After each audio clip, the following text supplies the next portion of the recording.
All right, at this time, we're going to call to order the public hearing of the Franklin County Board of Commissioners on Tuesday, August the 31st, 2021 at 5:30 p.m.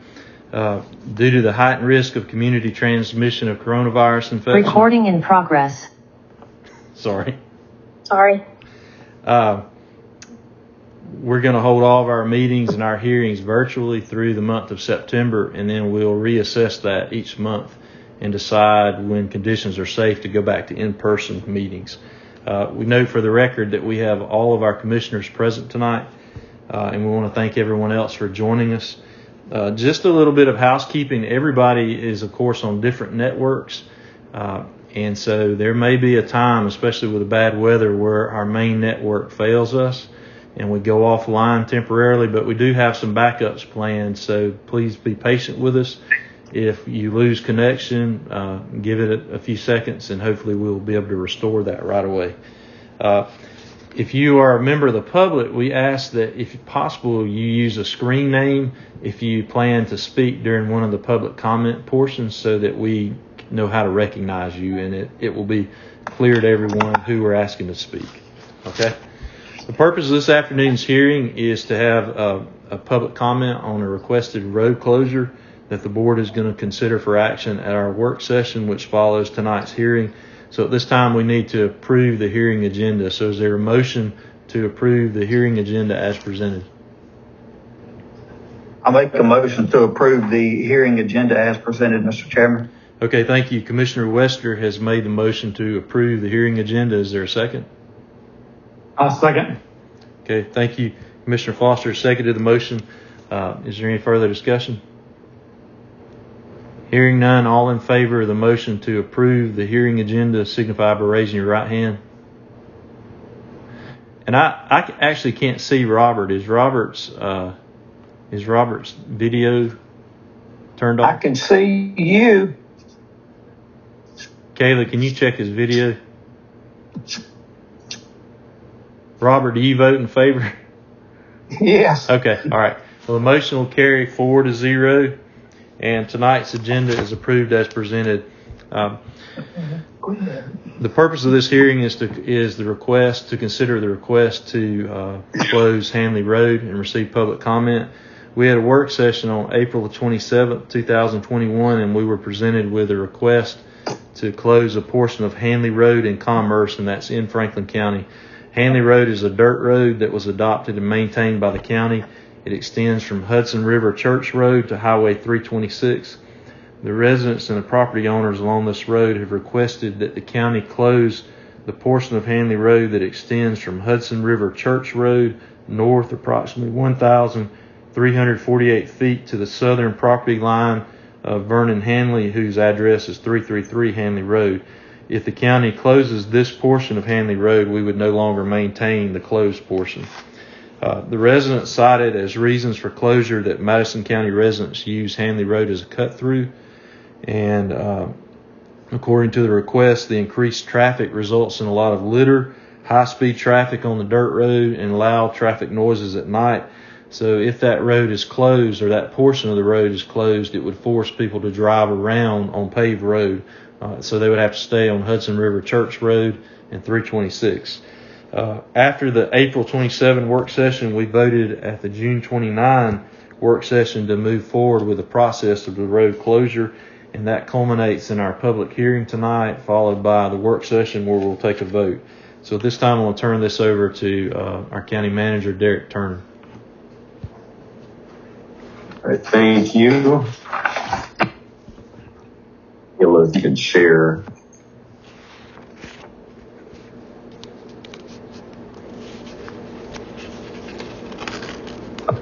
Okay. That's the second one. Perfect. Thank you. All right. So again, we just have a road abandonment request for the residents of Hanley Road here in the county. Like it was mentioned before, the main purposes of this is that the road is primarily being used for throwing out trash, tires, bottles, other things of that nature, and being used as a pass-through. is also home to several businesses that are family run or either just neighborly run, like Pallet Daddy Sales, Coffee Babies Roastery, and H&H Farms, a grower for Pilgrim's Poultry. So the residents of the street, it has 3 residents whose none have small children, affecting school bus traffic. So I know that the Hamleys are asking that this road be closed to cut off that cut through and trash that's being put through there. If you flip to the next slide, please. This is just a diagram of essentially what we've laid out of what that closure entails, that section, so that there is still a possibility of being able to go through and get to State Route 326. So it doesn't necessarily have a major impact to traffic. They'll just have to go just a little bit further to be able to reach their route. But this is primarily being used, we would probably more assume, by residents of another county. So the Hamleys have approached us about closing this road, and this would be a closure that I would recommend that the board approve. And going forward, it would not be then the closed portion of this maintained by the county.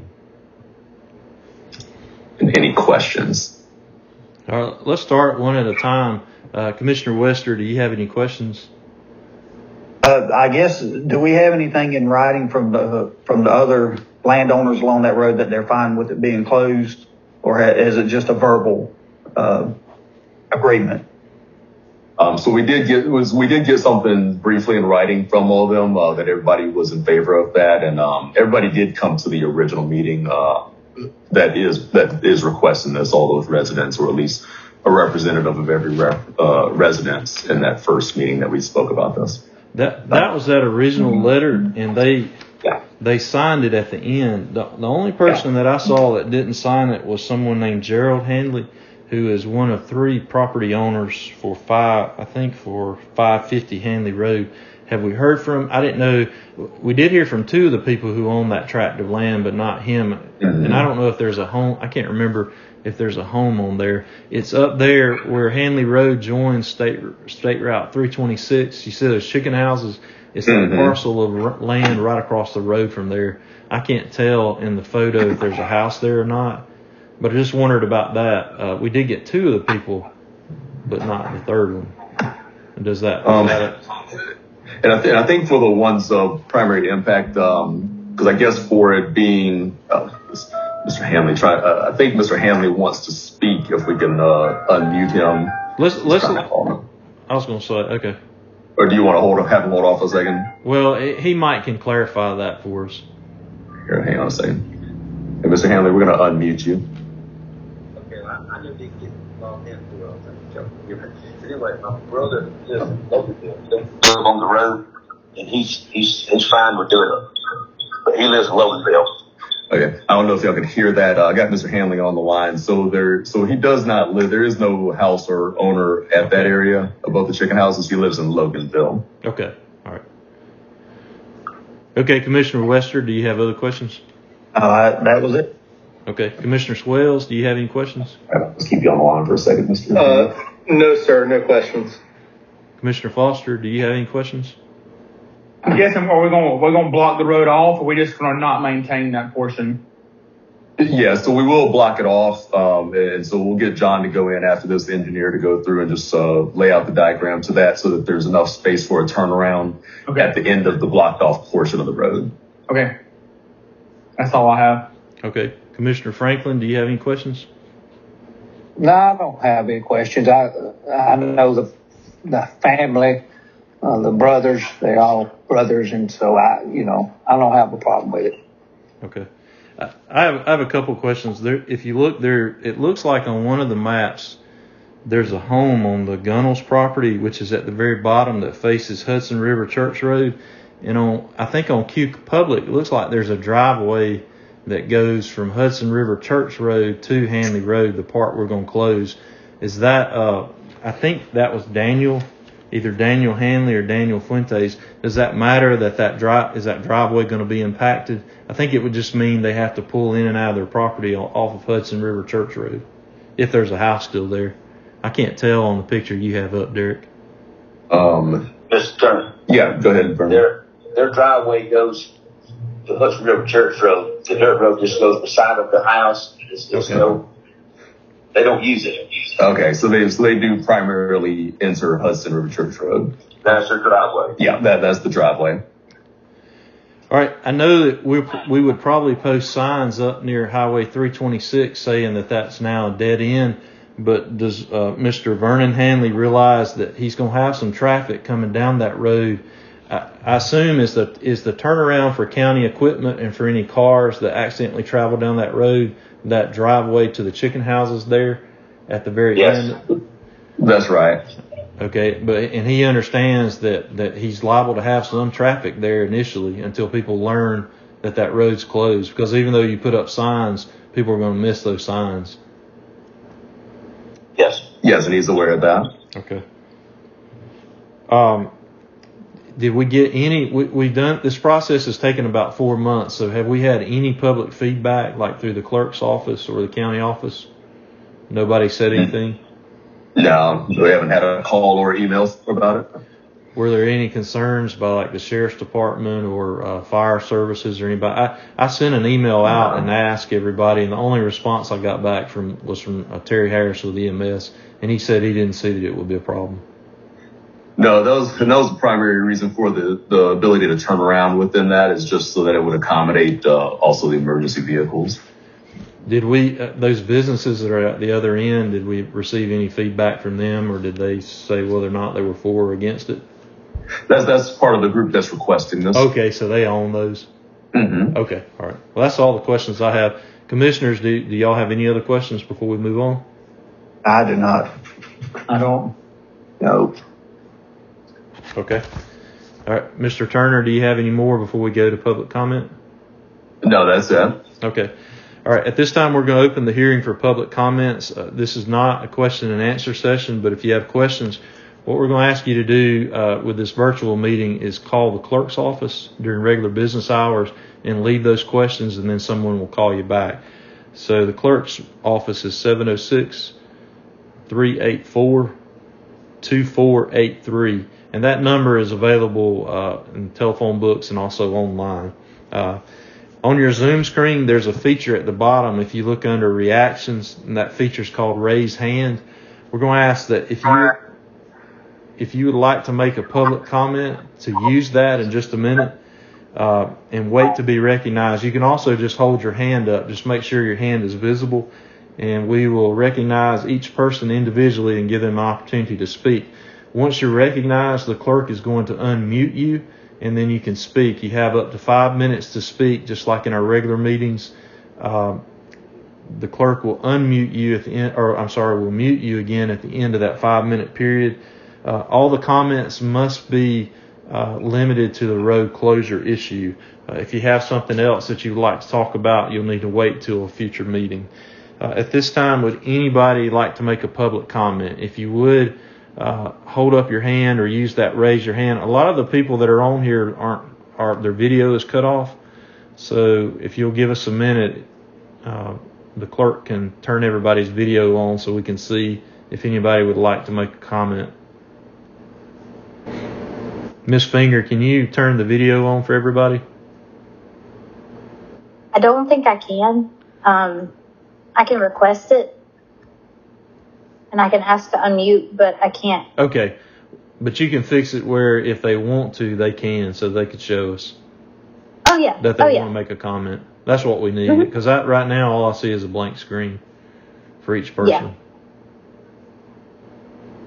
It should be where they can turn their video on if they want to. So if you want to make a public comment, and nobody may not want to, but if you do, we ask that you turn your video on so that we can see that you would like to make a public comment. So we'll wait just a minute and see if anybody wants to, and then we'll move on.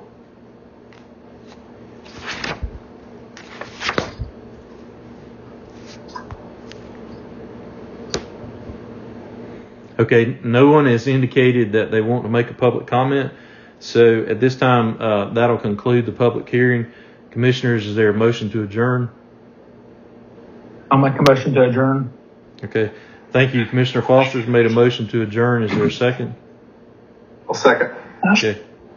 Thank you. Commissioner Swells has seconded the motion. All in favor signify by raising your right hand. Okay. All opposed, same sign. The motion will carry 4-0, and we stand adjourned. It's about 15 till 5. The work session will start. I'm sorry, 15 to 6. The work session will start at 6. So we're going to turn everything off temporarily, and then we ask you if you would like to join us for the work session. Come back online at about 6 or a few minutes before. Thank you. So this time we're going to call to order a work session of the Franklin County Board of Commissioners on Tuesday, August 31st, 2021 at 6:00 p.m. Due to the heightened risk of community transmission of coronavirus infection, the Board of Commissioners will hold all hearings and meetings virtually through the end of September. We'll reevaluate our local conditions and risk and make a decision about resuming in-person meetings at the end of the month. And we'll kind of do that on a month-by-month basis. We note for the record that we have all commissioners present, all 5 commissioners, so we want to welcome everyone and thank you for being here. Just a note for housekeeping, we are all present but on different networks. And our main network, just in case due to weather we have a failure, please stay with us if you're a member of the public, and we have a backup in place. So we should be right back up if something were to happen. So don't give up on us. At this time, Commissioner Foster is going to give us an invocation, and then we ask that everybody join us in the pledge. Commissioner Foster. Our dear Lord, thank you for letting us all gather here tonight to accomplish things for the county, Lord. Thank you for allowing us that opportunity. And Lord, thank you for having Robert back with us tonight. We're glad he is recovering well. And in your name I pray, amen, Lord. Thank you. Amen. All right, now for the pledge. Our pledge of allegiance to the flag of the United States of America and to the republic for which it stands, one nation, under God, indivisible, with liberty and justice for all. Thank you.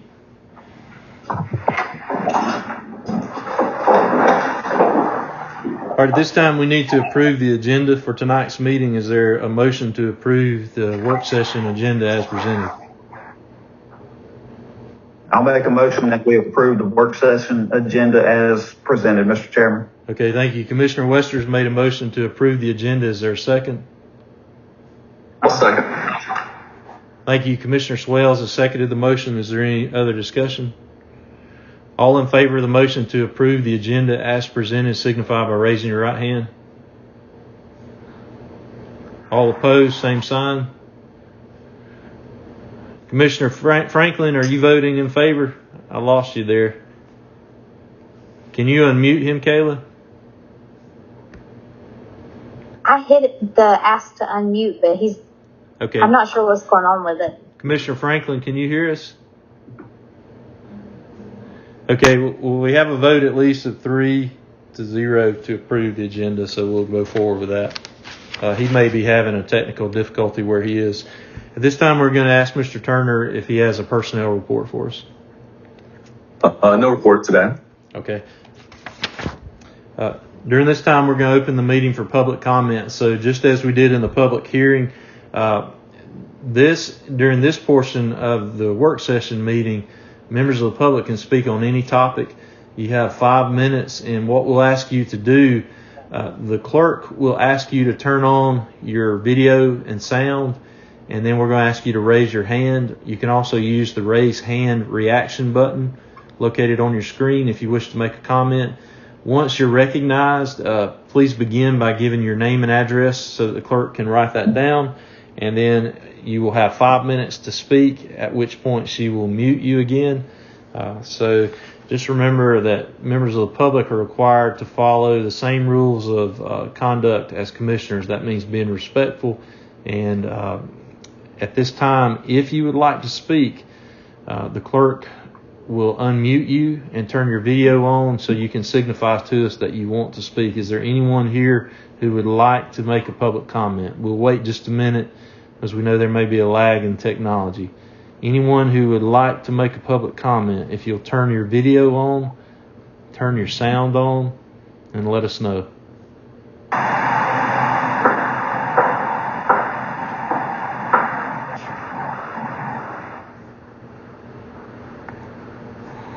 Anyone who would like to make a public comment? Okay. We'll go on to the next item on the agenda is 6A, the road closure, Hanley Road. At a work session on April 27th, the board was presented with a request to close a portion of Hanley Road in Commerce in Franklin County.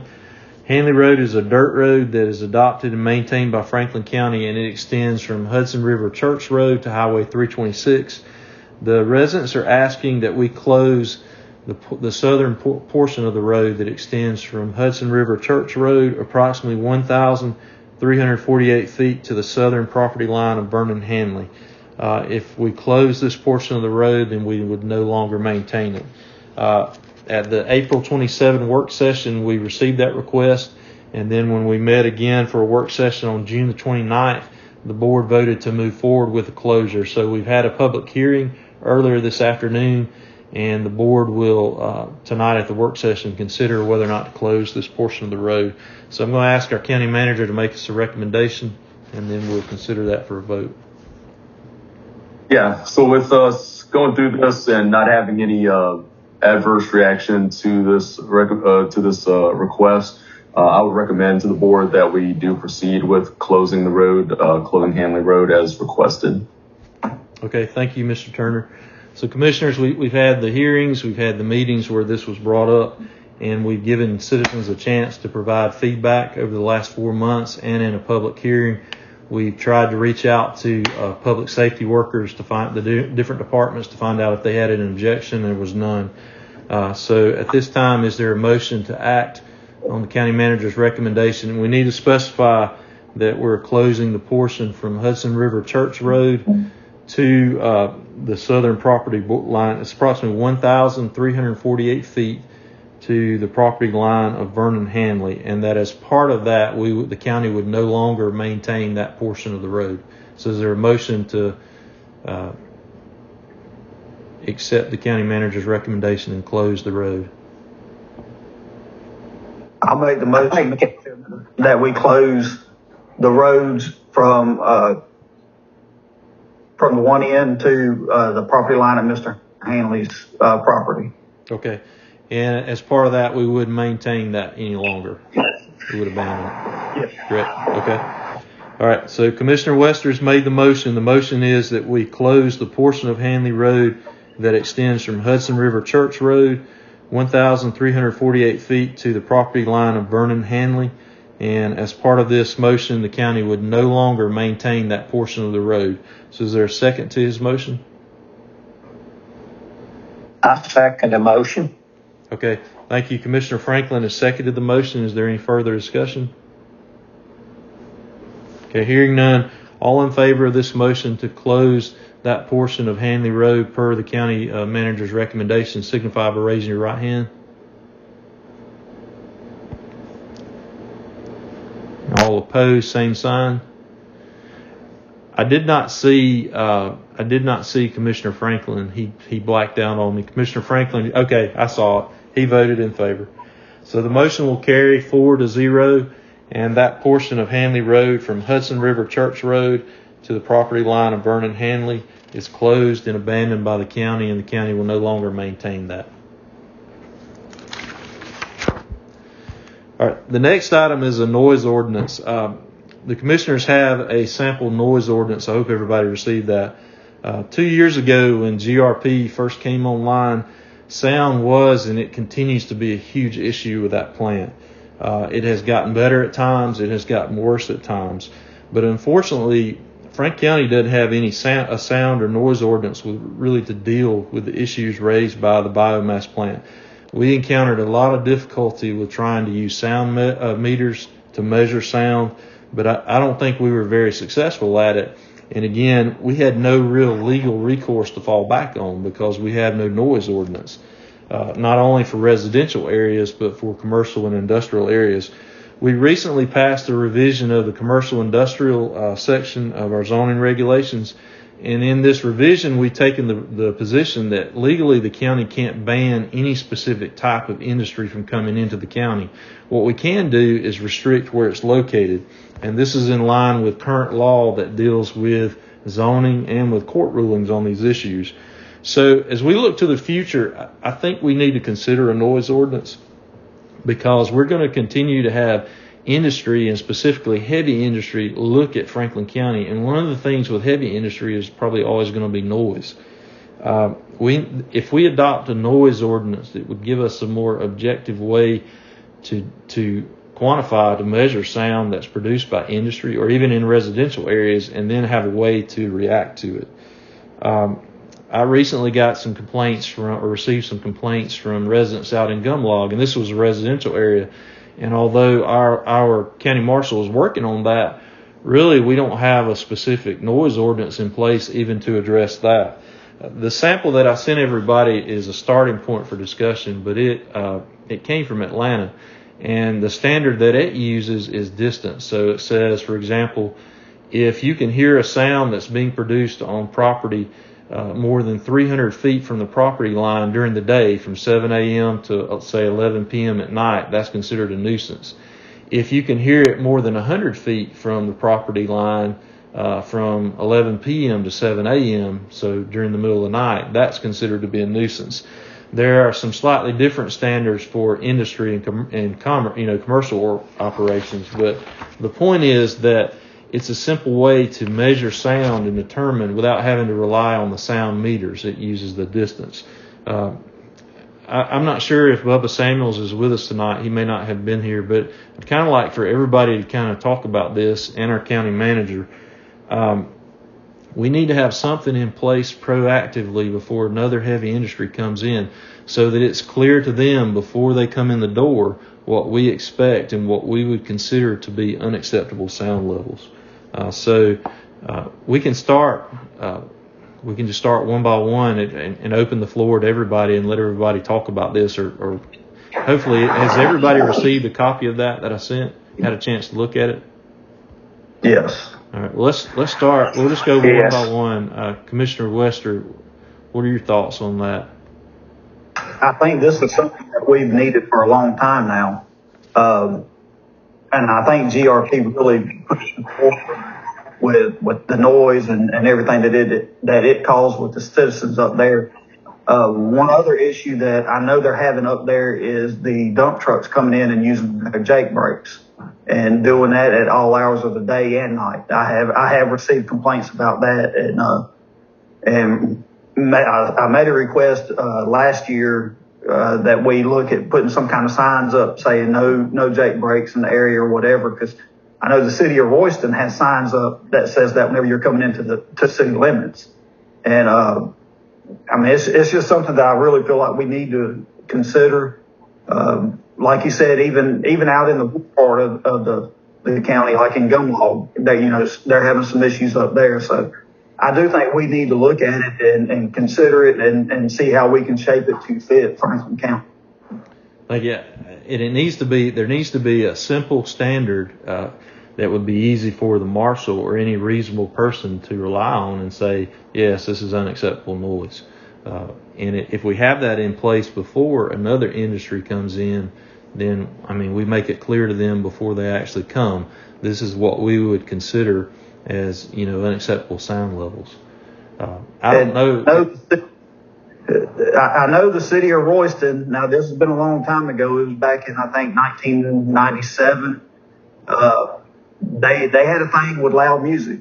I found that out firsthand. I got pulled over and got a ticket for loud music, and the way he figured it was, or he stood behind my vehicle and was able to hear it. And that was a noise ordinance. Right. And the way this would work, this ordinance, the marshal would would enforce this through a magistrate or maybe even probate. We'd need our attorney to kind of say, look at this and work with the county manager and come up with an acceptable form. I changed some of the wording to fit Franklin County, and it is from Atlanta, but it's applicable. If you are, if your next door neighbor at night is having a party and playing loud music, and you can hear that more than 100 feet away, it's probably a nuisance. If that's going on in the middle of the night, then that's a problem, and we should be able to address that. And right now, I think it's hard to do because there's no ordinance in place. Can we set times? Because this is something that it can get out of hand on the opposite way. So that's meant to protect a neighbor from maybe a noisy other neighbor, I mean, when do we delineate after this point the noise needs to be cut down? You get what I'm saying? Yeah. In this ordinance, it gives different distances depending on different parts of the day. So during the day, when everybody's up, obviously noise levels can be louder, but the strictest limits are at night, say from 11 p.m. to 7 a.m., and that's the 100-foot level. But we can adjust that. And it also gives different distances for, I didn't really go into that, but different distances during the week versus on the weekends. So there's ways to fix that to what we want. And can it be specific, like residential limits versus commercial limits? It is, and if you look, the residential part, or I'm sorry, the commercial industrial. It's been a little bit since I looked at it, yeah. so I can't recall how it broke it down. There's a portion there, and the way they talk about it there is the distance. The distance is still 300 feet and 100 feet, unless the industry, for example, is bordering a mixed use neighborhood. And then it changes a little bit, but it does address that versus just a residential area. Okay. Mr. Foster? I think it's definitely something we need to look into. I'd be in favor of that. Mr. Franklin? I think we need to look into it. All right. You know, When I think we need something, you know, residential, commercial, whatever. Okay. We need to have back us up. Mr. Turner, what are your thoughts about that? You come from a slightly different area. You might have some insight on how that works. Yeah, I mean, I think this does cover and give us some teeth towards that. I don't get too many calls about noise necessarily, but every once in a while, I think too, as we revisit our zoning map, once that's completed, that's going to really help to show exactly where those residential and commercial areas are. So then whenever you have sort of the delineation of these two areas within that, is going to show exactly where it is. Right now, if it was kind of mapped, you wouldn't necessarily be able to do it based off of our current map. But it does give a lot more teeth to being able to kind of reduce the noise. Because of course, residential, you're going to want to have reduced, like like Commissioner Swell says, towards those time limits, like a 10 o'clock until 6 a.m. or whatever the time we say is appropriate. But it's important to really have some of those things set forth in there so that it's, it is residential's doing this, commercial or whatever other type of property might have a little bit different restriction as far as times and the level of sound. So it kind of has some multiple layers to it, based off of kind of what you would have in like in Atlanta, for instance. It's like if it's downtown Atlanta, there's going to be a little more of a nightlife, so they're not going to have as much of restriction versus, when you're in the residential area, they're going to say, okay, well, 10 until X in the morning, we have to make sure that things are quiet, and also to making sure that you don't necessarily have to have an absolute harsh fine, but you have to have a fine that is going to really deter people from just saying, well, I'm not worried about getting fined or getting in trouble about this. I think this Atlanta one has something to the tune of like $1,000 fine if they were issued a citation. So those are some important factors to consider too. What about, do we delineate the type of noise? Like, for instance, my neighbor, they have a pool. They live at least 100 feet from me. I can hear them at night with their kids swimming in their pool, laughing and stuff. I don't necessarily have a problem with that, but if they're playing like True Live Crew at 2 a.m, I might have a problem listening to that. Yeah. You get what I'm saying? Like, yeah. I don't want to be so restrictive that neighbors are complaining that already have a beef with their next door neighbor because their neighbor is simply living in their home. Right. Yeah. And something like that, a next door, if you were on a 2, say 5 acre lots, you're going to hear that, but you might not hear it 100 feet away. And so people will have to understand what exactly the standard is. It's not, can the next door neighbor hear it, that close, but if you went 100 feet down the road, could it still be heard? Because if they're, at that distance, if they're having a party and it's that loud in the middle of the night, that probably is a problem, not just for you, but for other close neighbors. So, but we can tweak all that. I'm not so certain that what we pass would affect GRP. I use that kind of as an explanation for why we need something. They may be grandfathered in, so we'll have to talk to our attorney about that. But there are industries in the pipeline who are beginning to take a look at Franklin County, and I think now is the perfect time to get something in place before we have somebody else come in and create a problem, and then we don't have any tools to deal with it. So, is it reasonable that Derek, Mr. Turner, and Mr. Samuels get together and present us something based on this to consider maybe by the 1st of October? That's 2 months. Is that reasonable, Mr. Turner? Yeah, I think so. And I think to Commissioner Swell's point for neighbors, I don't remember the exact lingo that follows that, but there is something like almost like a disturbing the peace that's usually included in a lot of noise ordinances, that just to where your neighbor can't just simply throw a party at whatever time at night. So it usually is more centered around time restrictions. If they're throwing a party at, say, 5 in the afternoon, that's usually something that's going to be okay. And usually neighbors are going to be okay with that too, but it's usually something that still follows a time restriction. But yes, I do think that myself and the county attorney can put something together by the start of October. Maybe we could have something to have a first reading in October and then maybe pass it in November, depending on what kind of feedback we have. But I guess Mr. Samuels would have to lay out that exact timeline for us. I'm sorry, Mr. Swales, go ahead.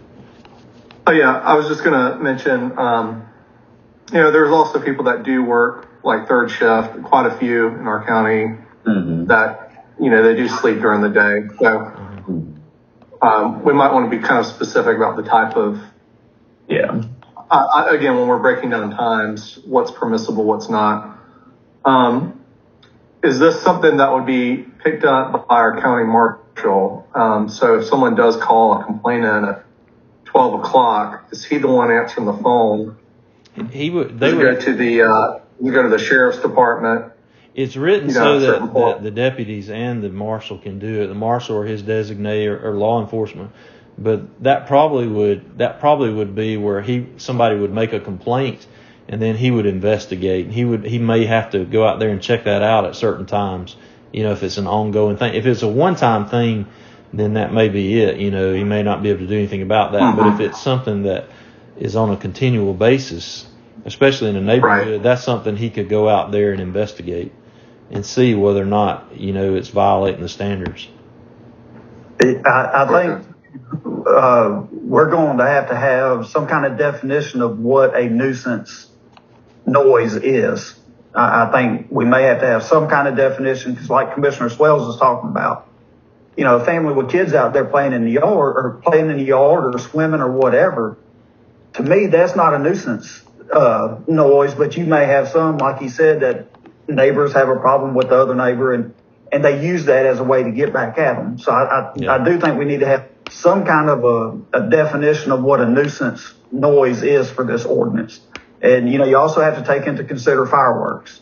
I do receive phone calls about people shooting fireworks at 1 and 2 in the morning, and it was, keeping people awake. So I do think, fireworks would have to be considered, because I think we all know that a lot of people in Franklin County like to shoot fireworks. Yeah. So. And the other thing about that particular ordinance list in there, at least permitted shows, fireworks and things like that would be exempt. But the other thing would be probably if there's a holiday and they shoot off fireworks, it's not going to be a problem after that next. It might be a thing where they report it, but then it doesn't happen again because the holiday's over. But we can consider that, and how we craft it. Is everybody okay with having something by October? Yes. Okay. So yes. Maybe the October, the regular meeting, or maybe the well, that would be a month. Is that going to give you enough time, Mr. Turner? That would be a month. Or do we want to say the October work session, maybe? That would be 2 months. We could, I think it would probably be reasonable. We could probably say October work session. Okay. That'll give some time to work through any of the kinks in it. If we can get it drafted prior to that, we can still get that circulating to the commissioners. Okay. And then work through any kinks, and we can always still, carry it forward another month or so before approval. All right, and that gives everybody time to think about those finer points and how to craft that. Is that okay with everybody? Yes. Okay. Yes. All right, well, let's do that then. We'll move on to the next item, 6C, new subdivisions. Commissioner Wester asked to place this on the agenda, so I'm going to turn that over to him to introduce that. Commissioner Wester. Yeah. I just wanted us to have a conversation and maybe just have everybody thinking about it, because we've had quite a few subdivisions come in over the last few months, and while I'm not opposed to the growth in residential housing and everything, I think it's a great thing. I do think we need to consider, what is it going to do to our infrastructure? Are we going to be, can we be prepared for a big influx of subdivisions coming in? We also have to think about what it does to the school system, and with the amount of students that would be coming into them, we can approve it with no problem because it fits what we need. But, when you look at the school system, they do have to take care of those students that would be coming in.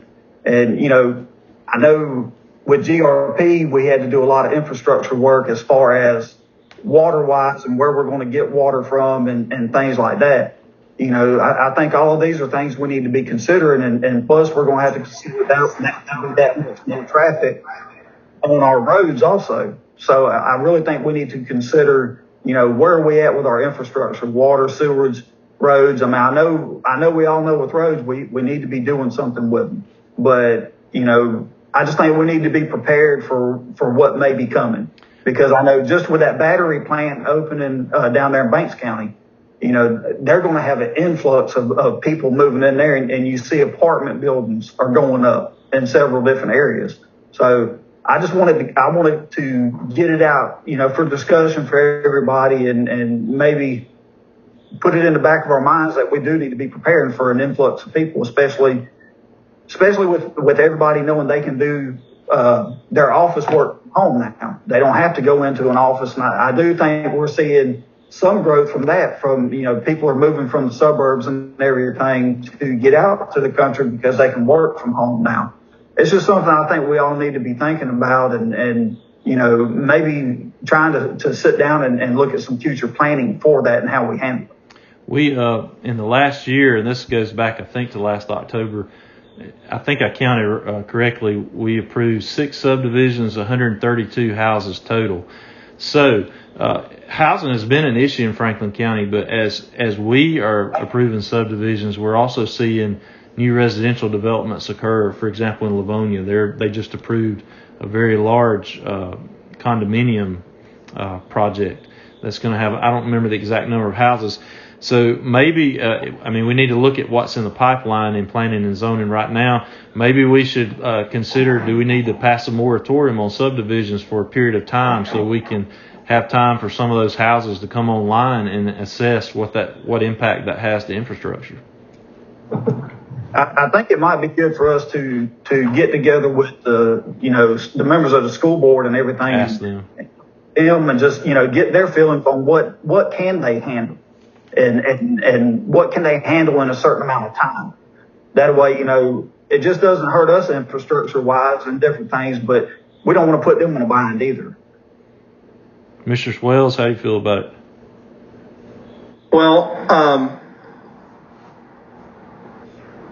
this was a consideration for me when we were talking about the millage, which is why I brought it up when we were talking about the millage, because I fully understand that we're not trying to burden our existing tax base with, unnecessary taxes, and we're trying to, help them out some. So I appreciate the heart behind,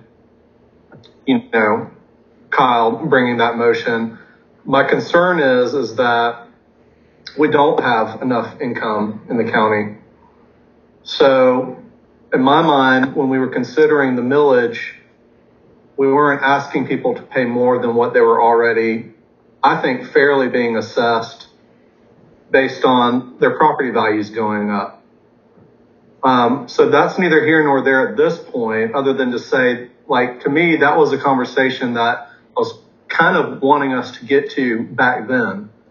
At this point, our school system is going to be in a squeeze because of all this. And I have talked to our superintendent very recently. And this new development, I mean, we could be looking at millions, $1 or $2 million in money that we just don't have to pay for these students. For which development? And so I'm sorry, which development are you talking about? In Livonia? I'm talking about all developments. Or all together, like, okay.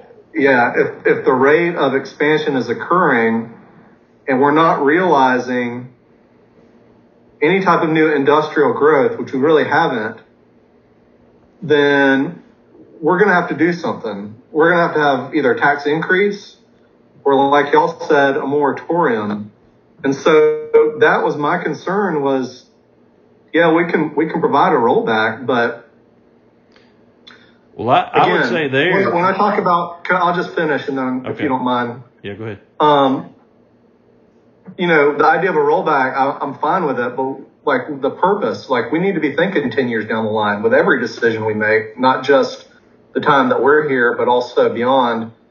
The idea of a moratorium on new construction, new development, like I hate that idea. I think Franklin County is a great place. I think we have a lot to offer. And for the longest time, we've been asking, like, come to Franklin County. This is a great place. Come here and live and work and play. Like, that's the motto of our Chamber of Commerce, I believe. So I think we need to look and be creative about how we grow. I'm not in favor of a moratorium on new growth.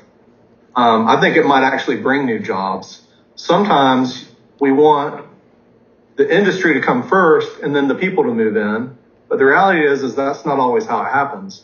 Sometimes people move to a place and the industry follows because they see that that area is growing. So I'm open to whatever the conversation is. I just want us to be thinking like proactively and less reactively if possible. Yeah, I mentioned the moratorium. That's one thing we need to discuss. Not necessarily that we should do it right away. But, you know, as far as taxes, the county taxes are separate from the school taxes. And school taxes, the school system has increased their taxes. That's where that revenue is going to come to support. I mean, if we raise or lower taxes, that's not providing tax money to fuel the schools or to fund the school system. They raise their tax rate separately from what we do, and they have in fact over the last couple of years. The infrastructure side that Eddie was talking true, about. but as far as what you were mentioning, with not the school system not being able to pay for the students that these housing developments would bring, well, they handle that in part by their tax, what tax rates they impose, and we don't have an effect, we don't have any influence on that. We have to approve whatever tax rate we set is just for the county, and it doesn't impact whether or not the school system can afford, the number of students they have. But in a larger sense, I agree, it all does tie together, not only with infrastructure, but with places for people to live and how we fund that. So there is a tie-in. We just need to discuss or among ourselves and consider all ideas. I'm not necessarily saying we should have a moratorium. That's something we ought to consider. It's going to probably take 2 or 3 years. That's probably conservatively for all of those houses, 132, to be built, if they're all built, because they're probably going to be, they're probably going to be built as they have buyers. So it'll be interesting to see how fast they come on the digest, how fast they're built. If I could chime in, if you don't mind. Go ahead. So kind of as we're looking at that, it is the discussion of what it does do to us as far as infrastructure. So the infrastructure for us, like we talked about a little bit prior, is looking at those roads, looking at our different crews, the various coverages that we have within that.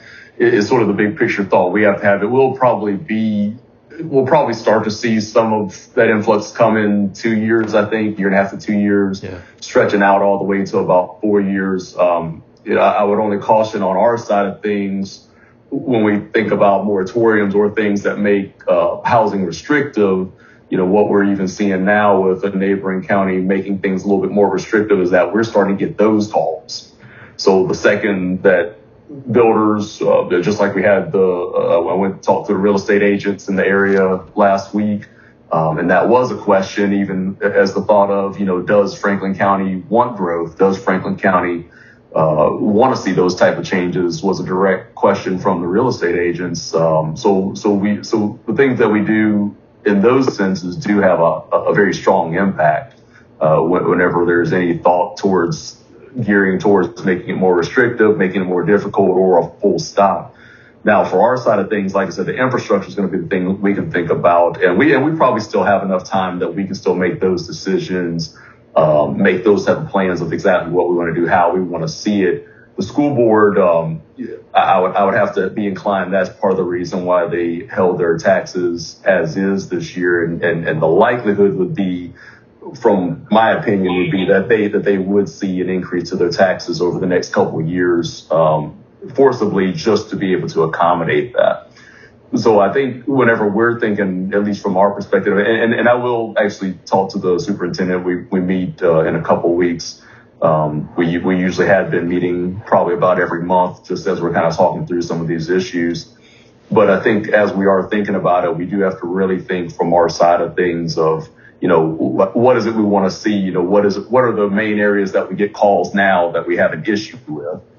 So if we take that and double it, triple it, as we get the influx of people, then, what's our call volume towards those things? So how do we address those issues? How do we keep from, continuing to get those calls, and what's that path lead us down? So I think those are sort of the ways that we think about it. But as far as anything that's going to make it any harder or give the impression even, I think that impression is sort of out there even now with I guess how the community reacted towards getting industry. We don't have a lot of industry on the horizon this second, but yes, I think that once, an SK opens up next spring and you get a few of the things that are opening up, I think we will have some industry to start to follow as it's still pushing up the 85 corridor. We, housing has been a big issue in Franklin County for a long time. You constantly hear there's nowhere to live. We can't find a house to rent or a house to buy. So I'm glad that we had that increase. Now, we might need to think about, well, how much is too much, or too soon, or too fast. But I don't think 132 houses are going to show up tomorrow. Like we said, it's probably going to be 2 or 3 years before we really have a significant number of those. But it's good to see housing come in, because that's a real need. It has been a real need in Franklin County. Mr. Foster? I guess I agree with everybody's points. I guess I got two. We need to make sure we work with the school board. Our decisions affect them. We don't want to burden them by our decisions. Then also, industry's not going to come if we don't have houses for people to live. We want to be open for business. And so I guess I kind of agree with everybody, but we just need to, see what the school board can handle, work with them, then also have an open mind on, we gotta have a place for people to live if industry is going to come here, if we want to grow. Mr. Franklin?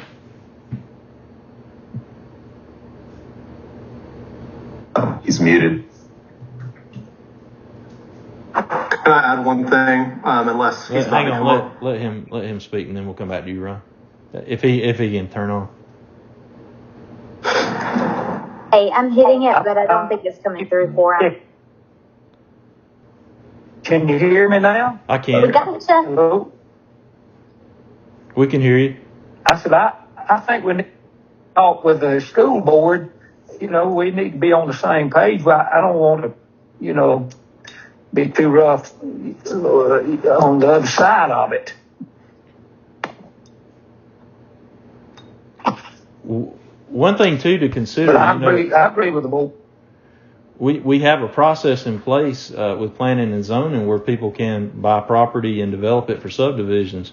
So if a developer comes to us, and they've met all the requirements, and we obviously don't have something like a moratorium in place, we can't. I think we were put in a bad legal spot if we pick and choose about what developments. If we say yes to some developments and no to others. if we have that process in place and they come to us and they've met all the requirements, I think we're hard pressed to deny them on the face of it.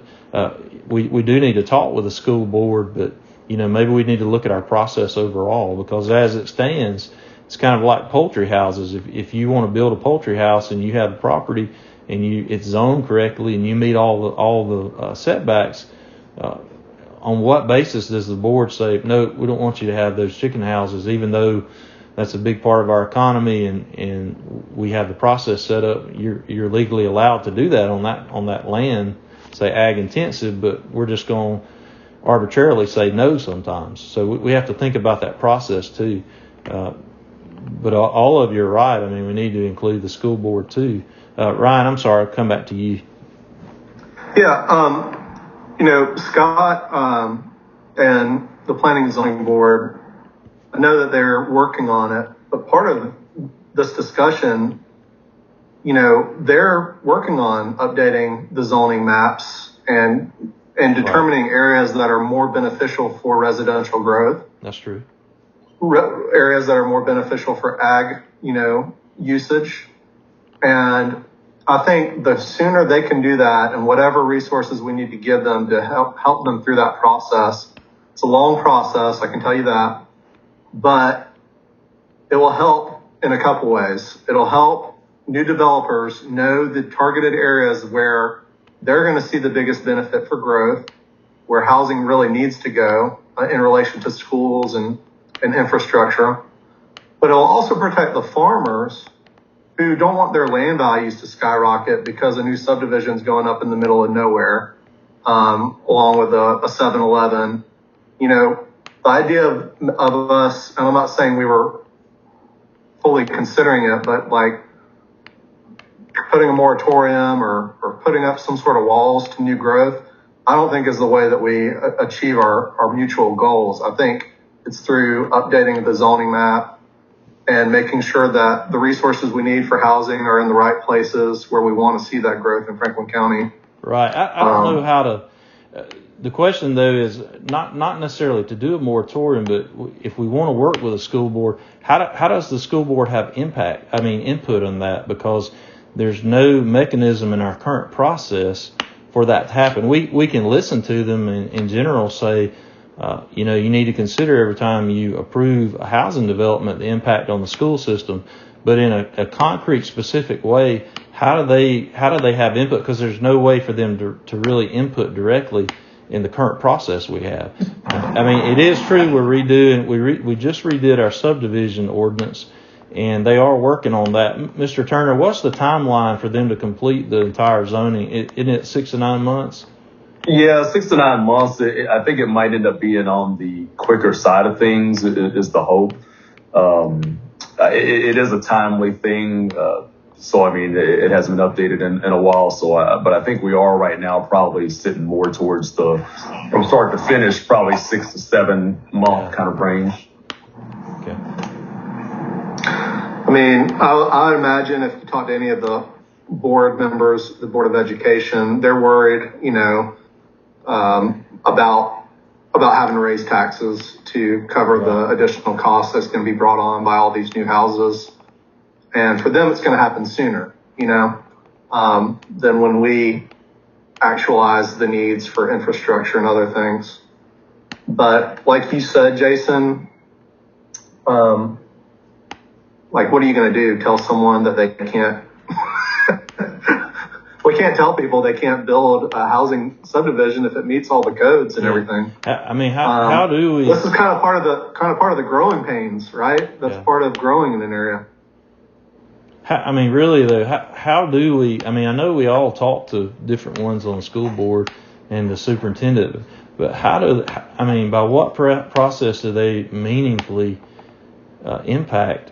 How often and when we approve subdivisions? Because as it stands right now, if you come before us and you've got the development and you meet all the requirements, can we just say yes? Or, do we really have a lot of discretion? It's kind of like with the poultry houses. We're probably going to approve them, barring some other reason. Now, long term, maybe when we update the zoning maps, we can say, well, we really don't want subdivisions there. We want them over here. But right now, can we really do that?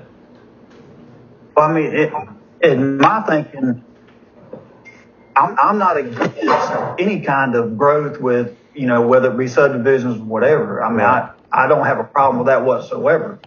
The concern that I have is where are we, you know, when are we going to start making that plan for 2 years, 4 years, 6 years down the road? We need to start thinking about that at some point, because up until here recently, we haven't had the subdivision issue, you know, with the subdivisions wanting to come in.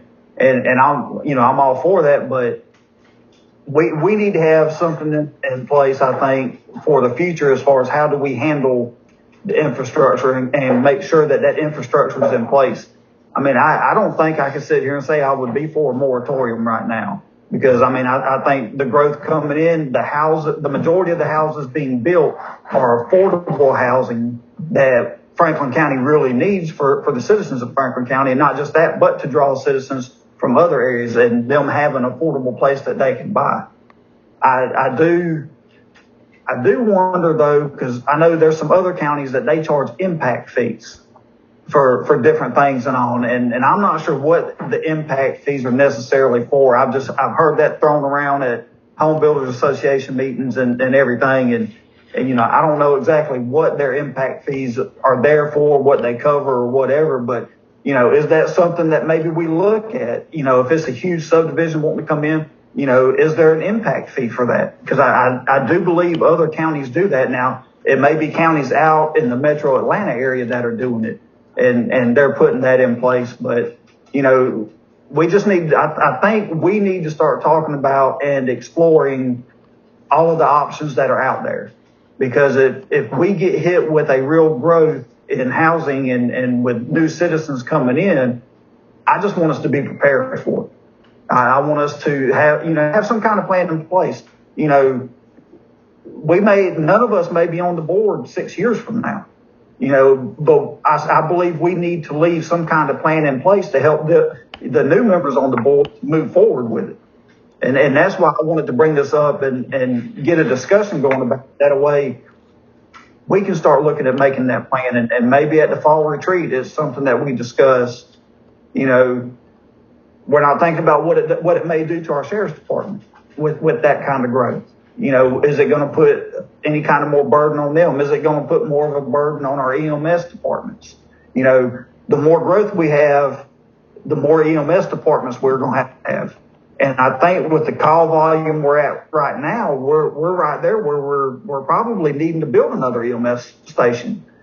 So, you know, these are things we need to be considering, you know, for down the road. Like you said, you know, we're looking at 2 to 4 years before we really see the impact of just the subdivisions that we've already voted and approved to come in.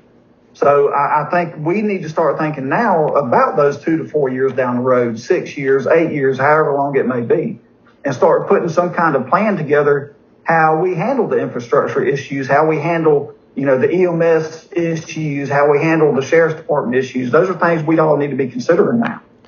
You know, those are good points. When I came on the board in 2017, I may be wrong, I don't think we approved a single subdivision, and then in the last year, boom, 6 of them, 132 houses. If that trend continues, I mean, that's a lot. And it's going to grow, you know, enormously in 2 or 3 years. Not necessarily that the houses come to fruition that fast, but they'll be in the pipeline. So what is our plan from this point? I mean, do we just want to bring this up again at the retreat? Sorry, go ahead, Eddie. I mean, we can bring it up at the retreat. We can discuss it with the sheriff. We can discuss it with our EMS manager, and, you know, see what they're thinking too. And, you know, maybe we bring some of the school board members to the retreat. You know, maybe we bring, you know, a couple of them. Maybe we bring the superintendent, you know, let them talk to us about it and give us more of an insight of what and how it affects them with every new student that comes into the system. Because, I mean, I know for myself, my wife works in the school system, but I don't fully understand the total impact of just one new student to the school system. I can hear the dollar signs, but it goes beyond just the dollar signs because, you know, if it's a special needs child, then you're adding, you know, more to it. So, I mean, if we could bring maybe the superintendent to the retreat and let him give us more of an insight. But, you know, I do think this needs to be something that we need to keep in the forefront and start making those plans for, you know, for the future and working with the school board to maybe make those plans. That's a good idea. And long term, like Ryan said, the biggest impact we can have over controlling the number and how and where subdivisions located is through our updated zoning regulations. It's great that we're doing that because I don't think they've been updated since they were first passed, and so that's a project that's long overdue. But the other issue that you brought up was about law enforcement. The jail. This is only going to magnify our issue with the jail, and we've got to come up with a plan to handle that. Well, and I think what our planning and zoning is doing, I think is going to be a huge benefit to us as a county. You know, with the designations of where is it going to be best for residential to be growing? Where is it going to be best for industrial businesses to come in and grow? And, you know, where do we keep our ag lines at and everything? I mean, I think they're going to do a tremendous job with it, and I think it's going to be a huge benefit for us down the road whenever all of this comes to fruition and the growth is coming in. Mr. Swells, you wanted to say, I think you were trying to interject. Yeah, I just, I mean, we had a great retreat last year, and some of this was discussed at that retreat. You know, the idea of a comprehensive plan, what our vision for the county is. And I get that it's hard to have these conversations monthly in the format of, you know, we've got things that we've got to approve. But along with the upcoming retreat in November, like, we've got to be proactive every month, even if we've got to meet in a called meeting of some sort or have some sort of discussion, either formal or informal. We do not want to get surprised. I think of Atlanta, and I know, Eddie, you grew up there, and you probably saw where you came from change almost overnight.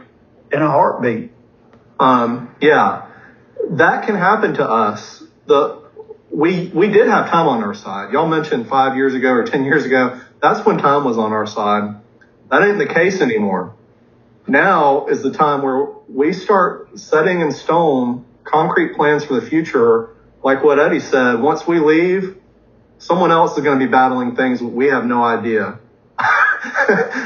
Things that, you know, we couldn't have imagined. And so I say we hunker down over the next 6 months and do talk with our sheriff, do talk with our school board, do what we got to do to get a good quality comprehensive plan.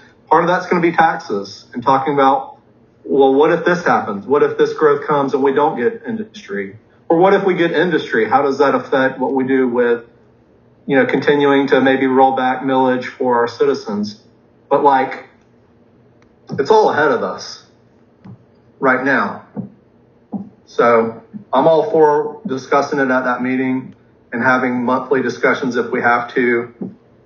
You know, I'm excited about it, but I'm also scared a little bit, if I'm being honest. So I don't know how y'all feel. Anyone else have any comments about this issue before we move on? I just think we definitely need to get the school board involved with that next retreat, and like Ryan said, talk about it over the next couple meetings or next whatever we got to do to get ahead of it. Okay. Anything else? I'm all for putting this on the agenda for every work session for the next several months, if that's what it takes for us to keep moving forward with it. Because I know since I've come on the board, there's been things that's been brought up that we needed to look at, we needed to make plans for, and none of that has come to fruition on a lot of what was brought up in previous retreats and things like that. I'm talking about from, 5, 6, 7 years ago.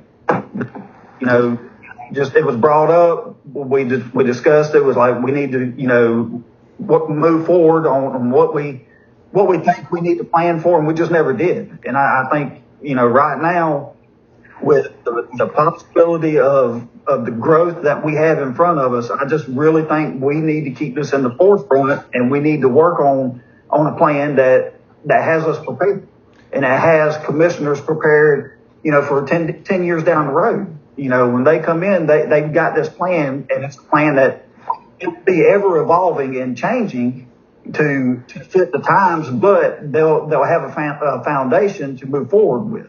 And I just think it's time for us to make that happen. Instead of just talking about it, let's keep it in the forefront and make something happen with it.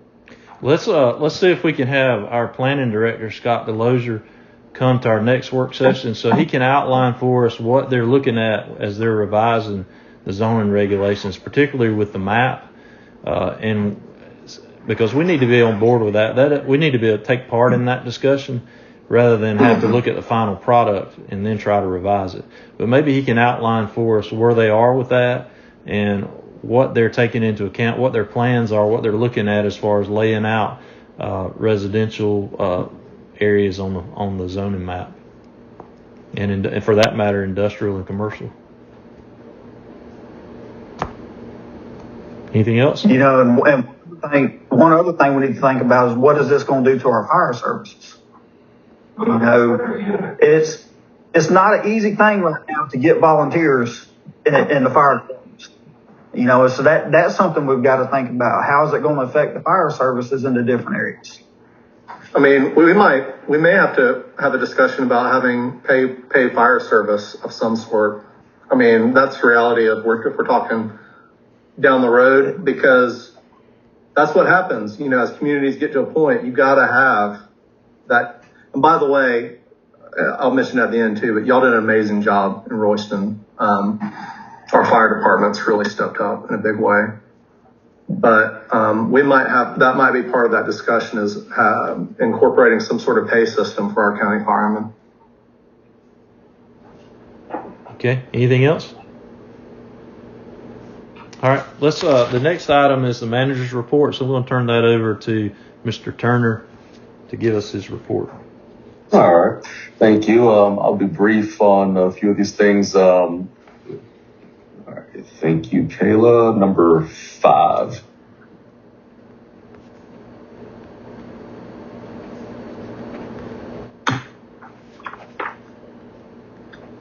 Yeah.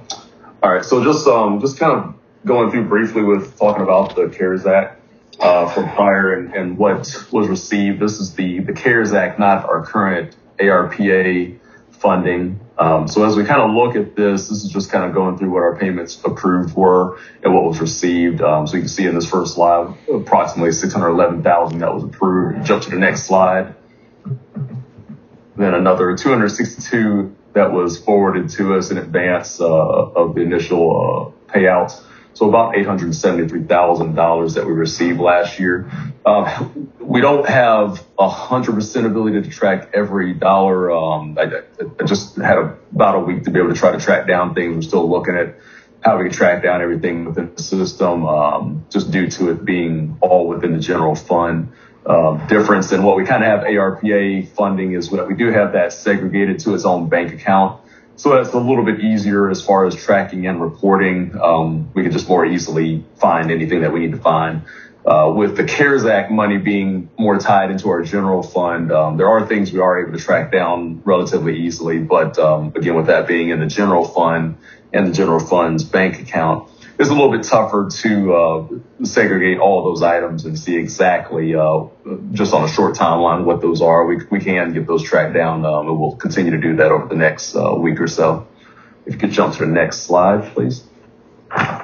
So kind of just a couple highlights in looking for monies and projects that we completed with the CARES Act monies is, and this was something more recently that we've done since I've been here, is the EMS monitors that we were able to get for the rigs. Just new technology, better technology makes it a little bit easier for staff to be able to use.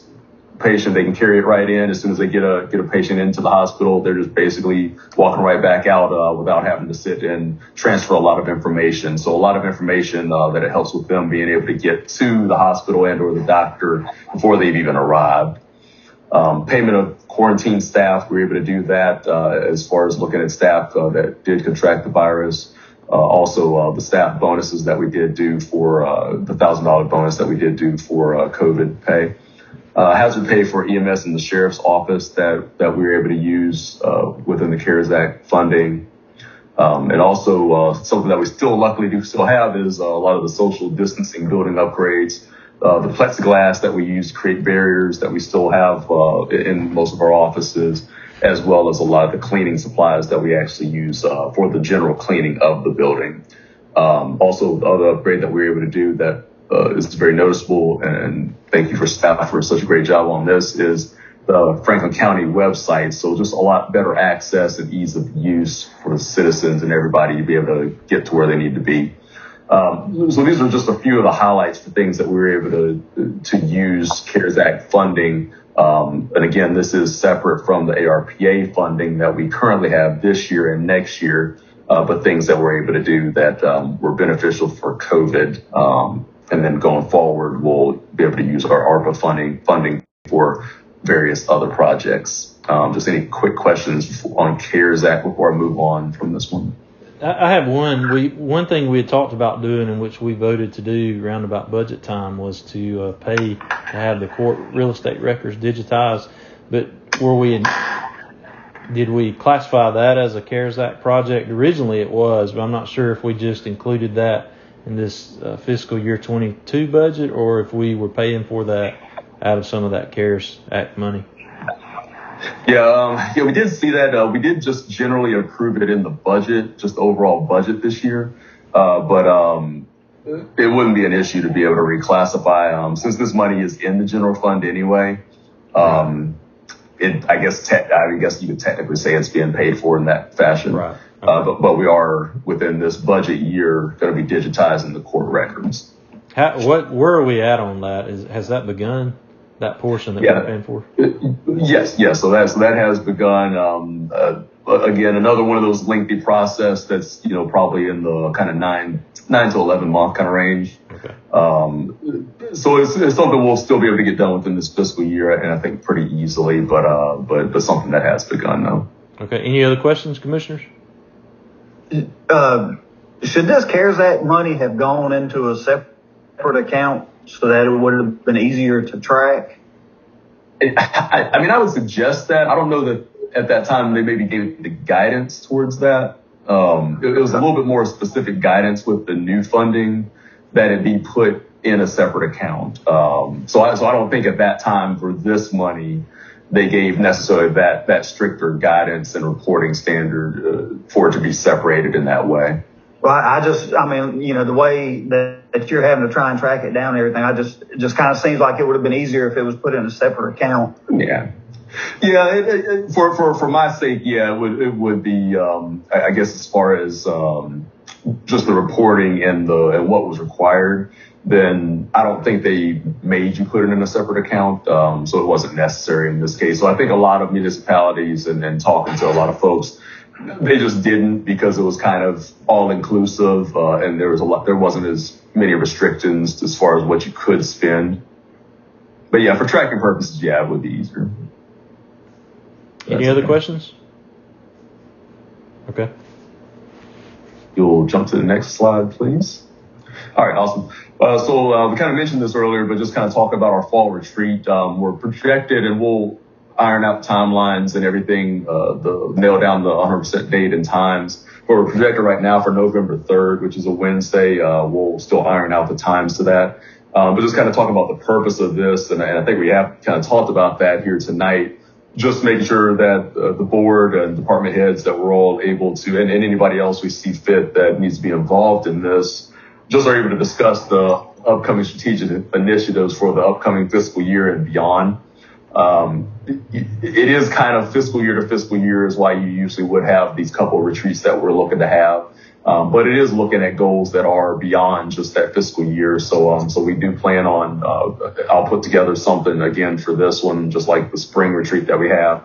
But again, this will be something that we want to have departments, involved with too, because as we sort of set that vision from the top with the board, that's how we need to foresee the departments really setting their direction, their goals, the things that they want to do if we're saying that we want them to be upgraded to a certain standard, they're able to plan accordingly.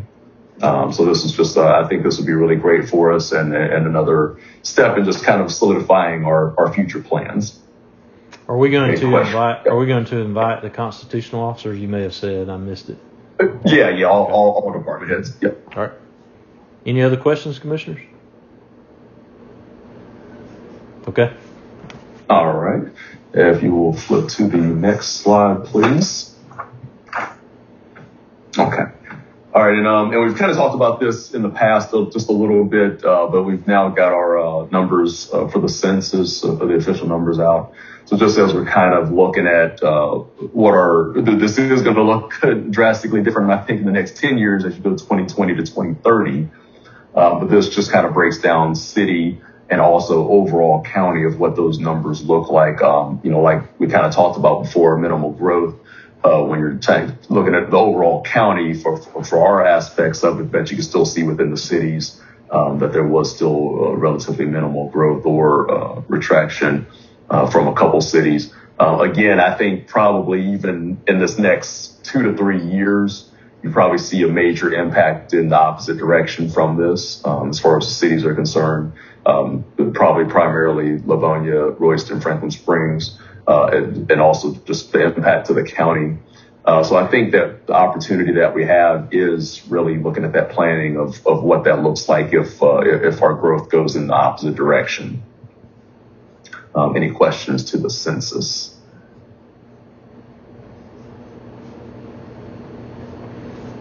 Oh. Okay. Okay, if we go to the next, all right. And the other thing that we talked about as far as just looking at, as we're digitizing and looking at upgrading, just a lot of the things that we're doing is the recodification of our county ordinances.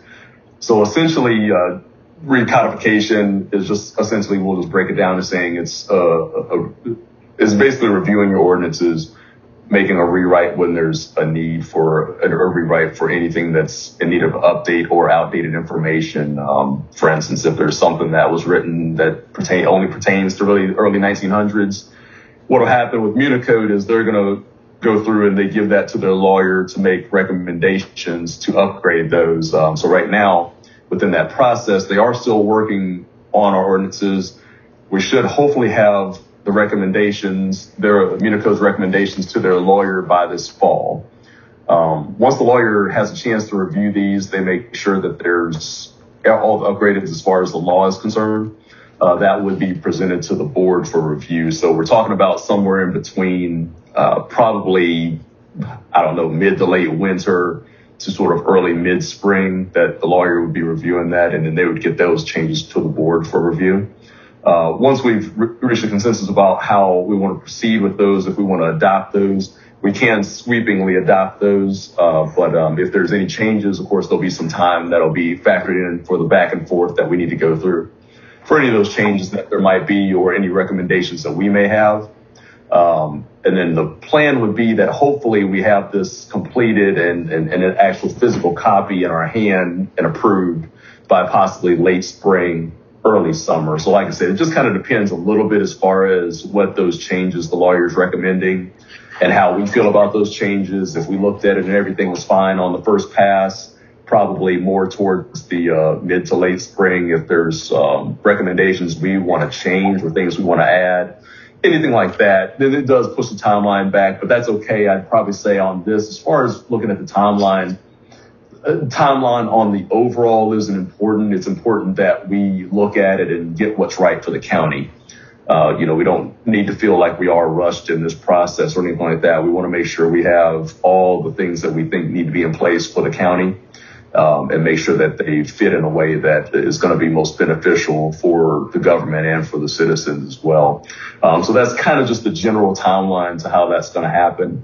But I think that's going to be something also really positive for us. We're just in a situation where a lot of these things we haven't reviewed and or changed in many years. So we're at that point where we're kind of going through, and I know changing a lot of ordinances and or, just like with planning and zoning, things like that. So it's a worthwhile process to go through, and we'll put some mechanisms in place to where we more review these on the 2 to 3 year basis. Is a little bit more standard. Even if there's not a change necessary, you just review it you check off that somebody's just reviewed it. So then that way they always have their eyes on something and things don't kind of go years without any type of review or analysis to them. But that's everything for the MENA code update. Any questions about that update?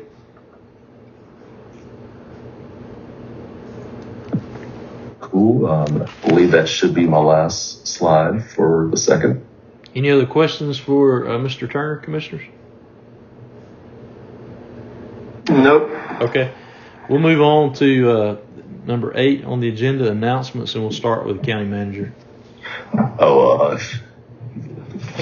Announcements are up there. That's okay. I can, you don't have to put the screen back up, Kayla. So my announcements were just again that the Veterans Memorial Day event, the Hometown Heroes event, is going to be November 13th.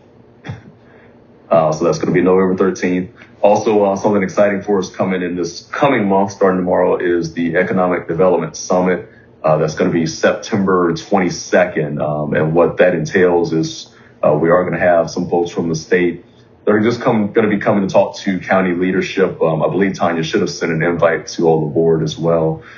Just that we're looking at trying to make sure that everybody understands those economic development processes, what all that entails as well. Because economic development does entail a lot of items, but we just want to really get a good understanding of what goes into that, how that looks, and what that can look for the county. And it's a good chance to ask and answer any questions that there may be as far as, what the state kind of sees, how the state sees the county and how the state does view economic development. So those are my 2 announcements. Thank you, Kayla. Thank you, Mr. Turner.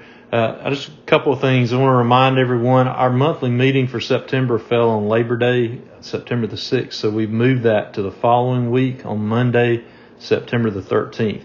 So please note also all of our September meetings will be on Zoom, including the work session at the end of the month. And then we'll reevaluate whether we want to go back to in-person meetings for October. And I just want to, I think on behalf of the board, thank all of our public safety workers, our fire, our law enforcement, sheriff's department, EMS, fire safety, everyone who has had a direct hand in handling COVID-19. And we, in July and especially in the month of August, we have seen a huge increase in the number of cases in the county.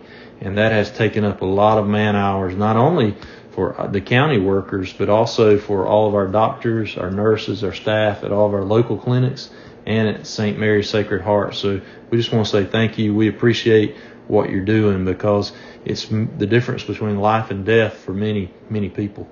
So thank you. Commissioner Wester, do you have anything? Just a huge thank you to all of the firemen, fire departments, EMS, law enforcement, everybody that showed up for the fire in Royston this past Tuesday night. It was absolutely incredible to see that amount of people come out in support and to help try to maintain Royston because it really could have been bad.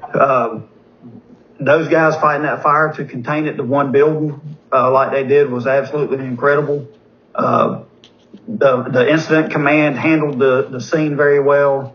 Thank you to all the businesses and the citizens that brought water, Powerades, Gatorades.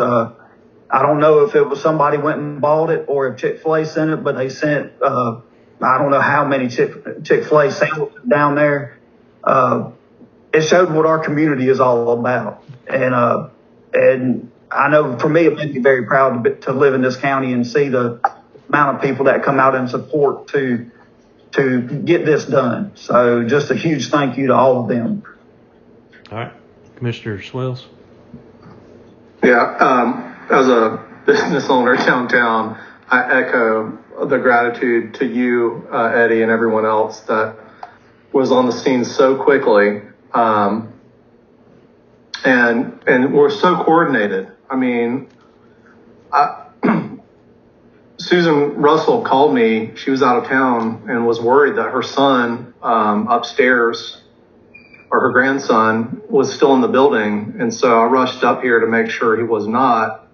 And he was long gone by the time I got to the building. And everyone was on the scene just working so well together. And they saved not just that building, but dozens of other buildings in Royston had they not done what they did and got there so quickly. So yeah, I think we have a great fire service in our county. So many departments showed up and did such a great job. We are very grateful. All right, Commissioner Foster. Echo what everybody else said. Thanks to all the firemen for responding that night. I wasn't able to make it, but and thanks for all our county employees, EMS, people in the office, road department, everybody who's done EMS. Everybody does what they do. All right, Commissioner Franklin. I echo the same thing. They did a good job, even though I was in the hospital. And I tell you what, those people that work at that hospital in Livonia, those are good people too. They work hard, and I was in there 5 days, and they got me back to rolling. So I appreciate all that everybody done for me while I was in there. We've all been praying for you, and we're glad that you are getting back to full strength and you're able to come back tonight. So we're grateful for that. All right. At this time, is there a motion to adjourn?